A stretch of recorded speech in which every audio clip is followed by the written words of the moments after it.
पटना के 9,996 नए मामले सामने आए हैं, जबकि 357 लोगों की मौत हो गई है। लेकिन अच्छी खबर यह है कि अब तक 1,41,029 मरीज ठीक भी हुए हैं। अब देश में कोरोना के 1,37,448 एक्टिव केस हैं।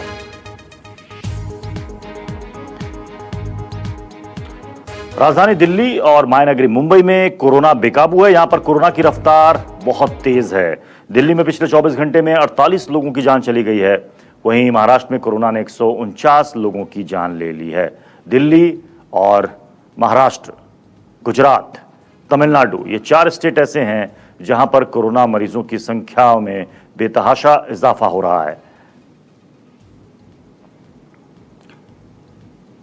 देखिए, महाराष्ट्र में 24 घंटे में 149 और दिल्ली में 24 घंटे में 48 लोगों की मौत कोरोना की वजह से। राजधानी दिल्ली में कोरोना के मामले काफी तेजी से बढ़ रहे हैं। 24 घंटे में 1501 नए मामले सामने हैं, जबकि एक दिन में 48 लोगों की मौत हुई है। और इसी के साथ दिल्ली में संक्रमित लोगों की संख्या 32,000 को पार कर गई है, जबकि मौत का आंकड़ा भी 1000 के करीब जा पहुंचा है।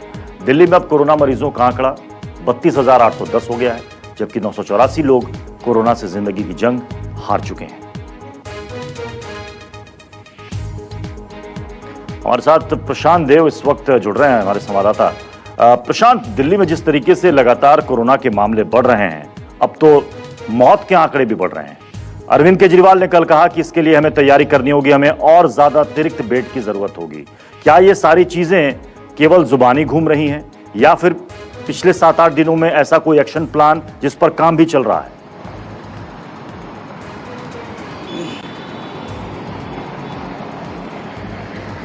देखिए, असल बात वही है कि ये कोई नया आंकड़ा नहीं आ गया है या नई जानकारी अचानक से नहीं आ गई कि दिल्ली की स्थिति खराब है। दिल्ली की स्थिति डे 1 से खराब चलती आ रही है, यानी कि संक्रमण बढ़ता चला जा रहा है, तो उस हिसाब से इसको खराब ही मानेंगे, क्योंकि संक्रमण रुक नहीं रहा।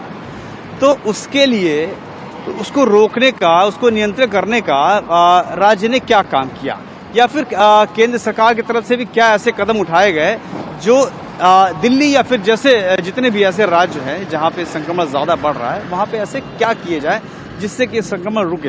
हालांकि केंद्र से गाइडलाइन आ गई है, राज्य सरकारों को तमाम अधिकार दे दिए गए हैं। जो लॉकडाउन 5 है उसमें वो पूरी तरीके से स्वतंत्र हैं अपने फैसले लेने के लिए, अगर उनको लॉकडाउन करना है या राहत देनी है। तो अब सवाल उठता है कि ऐसी स्थिति में लोगों को राहत कैसे मिलेगी। अगर दिल्ली की बात करें तो दिल्ली में जिस तरीके से संक्रमण बढ़ रहा है, जिस तरीके से खुद मुख्यमंत्री ने ये चिंता जताई है कि 31 जुलाई तक केसेस जो हैं बहुत ज़्यादा हो जाएंगे। जो आंकड़े उन्होंने दिए हैं कि करीब 80,000 बेड की जरूरत पड़ेगी, 5.5 लाख संक्रमण के केसेस दिल्ली में हो सकते हैं। तो अब इसके लिए उन्होंने अमित शाह से मुलाकात भी की है, केंद्रीय गृह मंत्री से। तो अब सवाल यह है कि दोनों की मुलाकात, केंद्र और राज्य मिल करके दिल्ली की जनता के लिए कर क्या रहे हैं, उनको राहत कैसे मिलेगी। अगर ये तस्वीर वाकई डराने वाली है, ये आंकड़े वाकई चिंता वाले हैं, तो आखिर उसका उपाय क्या है, ये निकल के अभी सामने नहीं आ पा रहा है कि आखिर उसका उपाय क्या है। क्या फिर से लॉकडाउन कर दिया जाएगा, या कोई ऐसी तरकीब, कोई ऐसी रणनीति, कोई ऐसी स्ट्रेटजी जिससे कि स्थिति काबू में आए। क्योंकि काम अगर चलना है तो काम के साथ साथ कैसे इसको चलाया जाए, उसकी स्ट्रेटजी क्या होगी, ये सामने नहीं आई है। बल्कि प्रशांत, आप बने रहिए हमारे साथ। एक और खबर है जिस पर आपसे अपडेट लेंगे। दिल्ली में बढ़ते कोरोना के मामलों के बीच दिल्ली के मुख्यमंत्री अरविंद केजरीवाल ने केंद्रीय गृह मंत्री अमित शाह से मुलाकात की। इस दौरान दिल्ली में कोरोना संक्रमण को लेकर उनसे विस्तार से बातचीत हुई है। सीएम अरविंद केजरीवाल ने ट्वीट करके बताया कि अमित शाह ने भरोसा दिलाया कि वो इस लड़ाई में दिल्ली की हर संभव मदद करेंगे। आपको बता दें कि फिलहाल दिल्ली में कोरोना मरीजों की संख्या 32,000 के पार चली गई है।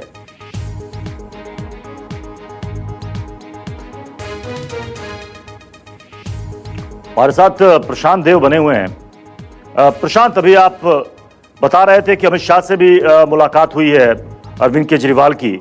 क्या भरोसा दिलाया गृह मंत्री ने?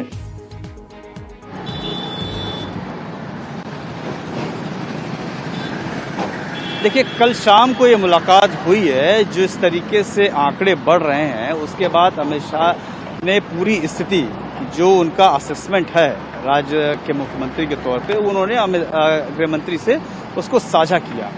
हालांकि इस मीटिंग के बाद केजरीवाल ने ट्वीट करके ये कहा है कि अमित शाह यानी केंद्रीय गृह मंत्री की तरफ से हर संभव मदद का भरोसा दिलाया गया है इस महामारी को लेकर के। खास करके दिल्ली की बात करें तो दिल्ली में जिस तरीके से ग्राफ बढ़ रहा है, संक्रमण बढ़ रहा है, तो वो हर संभव मदद करेंगे। लेकिन प्रत्युष यहाँ पे समझने वाली बात ये है कि आप देखिए पिछले 3 महीने से दिल्ली लगातार संक्रमण बढ़ता जा रहा है।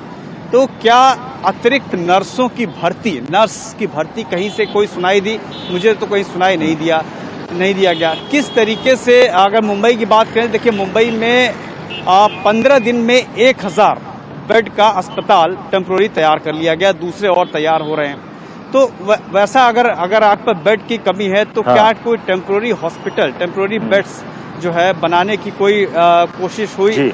वो तमाम ये ऐसी कोशिशें जो आपको जमीन पर राहत दिलाएंगी, क्योंकि दिल्ली में कई केसेस ऐसा सुनने में आए कि लोग परेशान हो रहे हैं, उनको हॉस्पिटलाइजेशन नहीं मिल रहा है, टेस्टिंग नहीं हो रही है। यानी कि टेस्टिंग नहीं होने का मतलब यही निकाला जा रहा है कि शायद सरकार कुछ केस पे कैप लगाना चाहती है, या टेस्ट किट्स नहीं है, या फिर आंकड़ों को लेकर के तरह तरह की बात हो रही है कि आंकड़े बहुत ज्यादा जाहिर नहीं हो, इसलिए टेस्ट बंद कर दीजिए।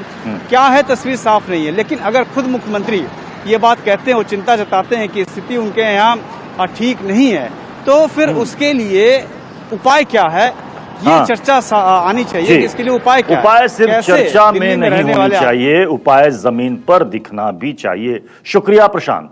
वह दिल्ली के उपराज्यपाल अनिल बैजल ने मुख्य सचिव को आदेश दिया है कि अस्पतालों के बाहर बेड की उपलब्धता को लेकर बोर्ड लगाए जाएं। सभी अस्पतालों, नर्सिंग होम के बाहर लगे एलईडी बोर्ड के जरिए बेड की जानकारी दी जाए। साथ ही एसडीएमए के अधिकारी अस्पतालों का औचक निरीक्षण भी करेंगे। एलजी ने कहा, स्वास्थ्य विभाग और सरकारी पोर्टल के आंकड़ों में अंतर नहीं होना चाहिए। दिल्ली सरकार ने एक ऐप भी लॉन्च किया था जिसमें उन्होंने कहा था कि सभी अस्पतालों के रिकॉर्ड वहां पर होंगे, जिसमें अस्पताल में कितने बेड हैं, कितने वेंटिलेटर्स हैं, कितने आईसीयू हैं, सारी चीजों की जानकारी होगी। लेकिन फिर भी लोगों को अस्पताल में भर्ती करने से मना किया जा रहा है। इस पर एलजी ने मुख्य सचिव को कहा है कि सभी अस्पतालों को यह आदेश दिए जाए कि वो अस्पतालों के बोर्ड के बाहर बेड की संख्या हमेशा अपडेट करते रहें और पोर्टल में और अस्पतालों के बाहर लगे बोर्ड में कोई अंतर नहीं होना चाहिए। महाराष्ट्र में कोरोना अपने चरम पर है। पिछले 24 घंटे में कोरोना के 3254 नए मामले सामने आए हैं और इन्हीं 24 घंटों में कोरोना से 149 लोगों की जान भी चली गई है। अब महाराष्ट्र में कोरोना मरीजों की संख्या 94,041 हो गई है। वहीं मुंबई महाराष्ट्र का ऐसा शहर है जहां राज्य के कुल कोरोना मरीजों का 50% से ज्यादा है संख्या बल। मुंबई में कोरोना मरीजों की संख्या 52,667 हो गई है और अब तक यहां 1,857 लोगों की मौत हो चुकी है। चलिए विनोद जगदाले का रुख करेंगे, जरा मुंबई का हाल लेंगे, महाराष्ट्र का हाल लेंगे। विनोद जरा बताइए, क्योंकि इस वक्त देश में महाराष्ट्र ऐसा स्टेट है जो कि इस वक्त नंबर 1 पर भी और शुरू से ही लगातार कोरोना की मार को झेल रहा है। किस तरीके से सरकार वहां पर स्थिति को कंट्रोल करने की कोशिश कर रही है?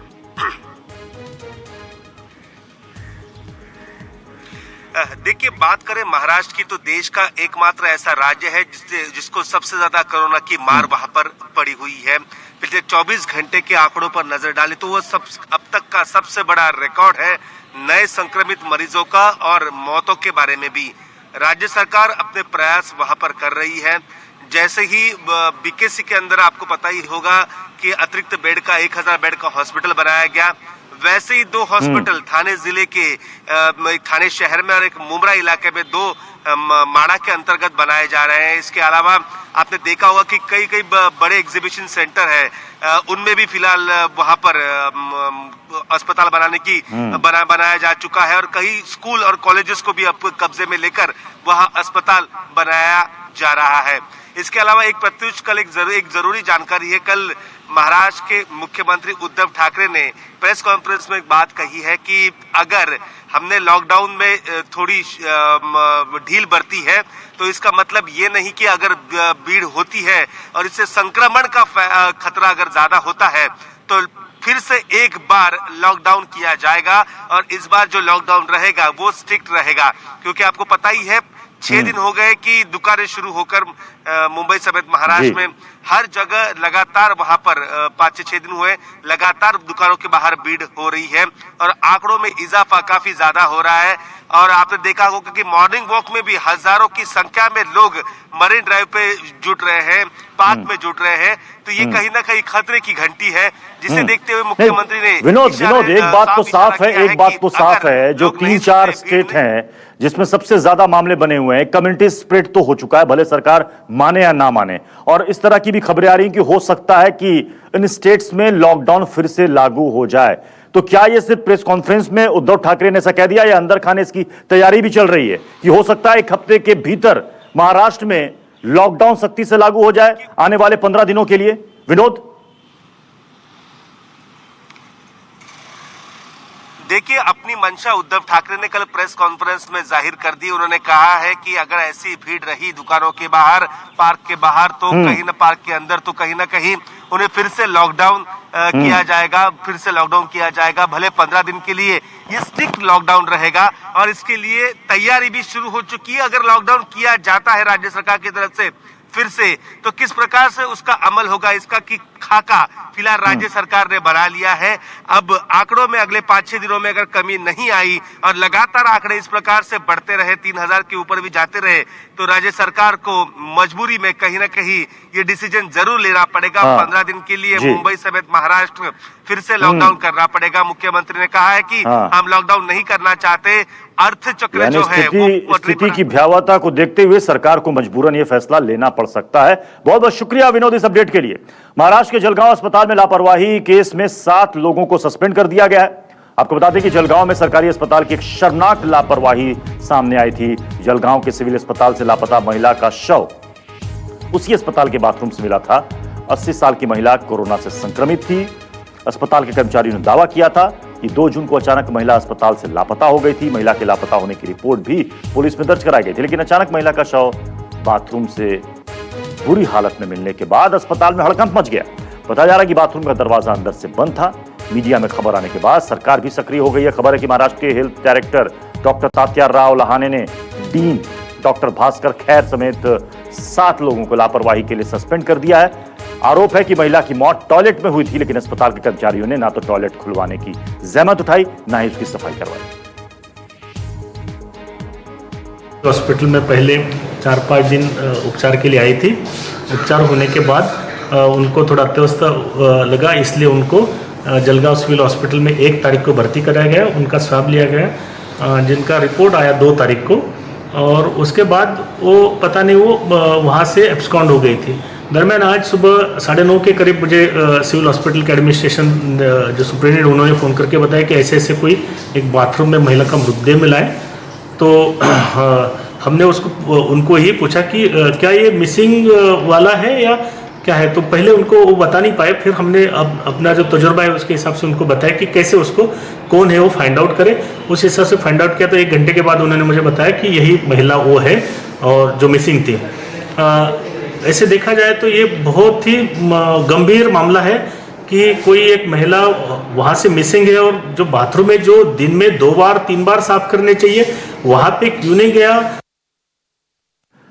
राजस्थान की 3 राज्यसभा सीटों के लिए होने वाले चुनाव के लिए सियासी सरगर्मी तेज है। कांग्रेस नेताओं का आरोप है कि बीजेपी राजस्थान में भी गुजरात की तर्ज पर विधायकों की तोड़फोड़ और खरीद फरोख्त करना चाहती है।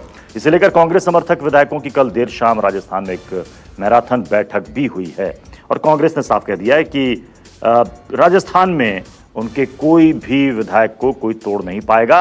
हालांकि बीजेपी की मंशा है कि वो हॉर्स ट्रेडिंग के जरिए चुनाव को मैनेज कर ले, लेकिन ऐसा होगा नहीं।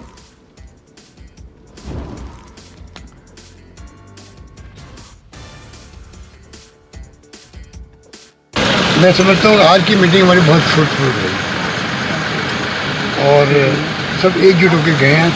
चुनाव आ गया जो मोदी जी की कृपा से 2 महीने पहले हो जाता, 2 दिन का गैप था।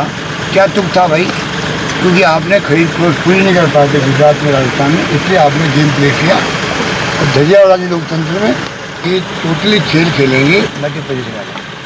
हालांकि मध्य प्रदेश जो 22 MP गए हैं, 22 MLA गए, उनकी बहुत दुर्गति हो रही है। वो लोग वहाँ घुसने वाले क्षेत्र के अंदर लोग कहते थे 25 करोड़ में बिके लोग हो, किस पूछ आए वापस 5 साल ही भेजा हमने आपको। तो यही खेल यहाँ खेला जा रहा था। हमारे विधायक बहुत समझदार हैं, वो समझ गए और खूब उनको दाल लोग देने की कोशिश की गई। हमारे साथ इस वक्त हमारे पॉलिटिकल एडिटर रमन कुमार इस वक्त जुड़ चुके हैं। रमन, मुख्यमंत्री गहलोत कह रहे हैं कि उनके सारे विधायक एकजुट हैं, लेकिन आपने देखा होगा राज्यसभा चुनाव का इतिहास, गुजरात का मामला देख लीजिए या उससे पहले विगत वर्षों में, क्या सारी चीजें आपको लग रहा है कि सब कुछ कंट्रोल में है? देखिए, सिर्फ गुजरात ही नहीं, मध्य प्रदेश की अगर बात करें तो मध्य प्रदेश में ज्योतिरादित्य सिंधिया के समर्थक विधायकों को इस्तीफा देने के बाद कमलनाथ को मुख्यमंत्री पद छोड़ना पड़ा और शिवराज सिंह चौहान मुख्यमंत्री बने, बीजेपी की सरकार बनी। वही स्क्रिप्ट फिर से लिखने की कोशिश हो रही है राजस्थान में, क्योंकि उसी वक्त लगातार ये बात हो रही थी कि कांग्रेस के कई विधायक बीजेपी नेताओं के संपर्क में हैं और ये कहा जा रहा था कि सचिन पायलट हो सकता है, बगावत कर सकते हैं। लेकिन अभी जो फिलहाल स्थिति है उसमें ऐसी बात सामने नहीं आ रही है, लेकिन कुछ विधायकों को प्रलोभन देकर बीजेपी के खेमे में लाया जा सकता है। या राज्यसभा के चुनाव में चूंकि 3 सीट है, 3 में से 2 कांग्रेस के उम्मीदवार हैं और 2 बीजेपी के भी उम्मीदवार हैं, तो जो दूसरा उम्मीदवार है बीजेपी का, उसी के आधार पर बीजेपी ये तय करना चाहती है कि राजस्थान में अगर बीजेपी की सरकार बनती है तो वो इसी आधार पर बनेगी। अगर उन्हें समर्थन नहीं मिलता है तो वो फिलहाल कोई भी रिस्क लेना नहीं चाहेंगे, लेकिन वो चाह रहे हैं कि अगर ज्यादा से ज्यादा निर्दलीय विधायक उनके संपर्क में आए, क्योंकि 72 विधायक बीजेपी 72 टोटल विधायक बीजेपी के हैं और 54 उनको चाहिए एक उम्मीदवार जिताने के लिए, यानी कि 18 सीट उनके पास, 18 विधायक एक्स्ट्रा हैं। तो 18 में से जो निर्दलीय विधायक, 14 से 15 निर्दलीय विधायक हैं और जो बीएसपी से आए हुए कांग्रेस खेमे में आए हैं, अगर उनको तोड़ने में कामयाब हो जाती है बीजेपी तो एक नया खेल हो सकता है। और इसीलिए ये फैसला जो आपने देखा कि कल सभी बॉर्डर को सील कर दिया गया, ये कोरोना से ज्यादा राजनीतिक फैसला है, ताकि जो खेल शुरू करने की कोशिश हो बीजेपी की तरफ से, उस खेल को लगाम लगाया जा सके। ऐसे लोगों पर नजर लगाई जा रही है, पूरे पुलिस को यह बताया जा रहा है कि ऐसे लोगों पर नजर लगाए और ये कोशिश करे कि कोई भी विधायक बीजेपी नेताओं के संपर्क में हो वो तुरंत मुख्यमंत्री को इन्फॉर्म करे। चलिए, बहुत बहुत शुक्रिया रमन। तो अंदर की बात रमन कुमार ने बताई कि ये जो बॉर्डर सील किए गए राजस्थान के, इसके पीछे कहा गया कि कोरोना वजह है, लेकिन वजह राज्यसभा चुनाव भी है।